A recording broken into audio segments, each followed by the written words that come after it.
Как ты живешь, так ты и умрешь. Не обманывай себя. Не смотри на других. Посмотри на себя. Сколько еще посланий тебе нужно услышать? Сколько еще похорон тебе нужно посетить? Я не сомневаюсь, что мы мусульмане. Но какого качества, брат? Какого качества? Сегодня твои дети немного заболели? Понятно, языком ты этого не скажешь, но в глубине души, за что Аллах со мной так?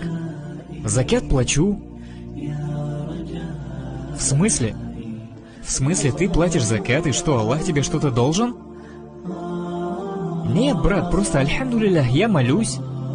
Подаю милостыню, а этот парень не молится, и его дети в порядке. За что Аллах так? С таким сердцем хотите предстать перед Аллахом?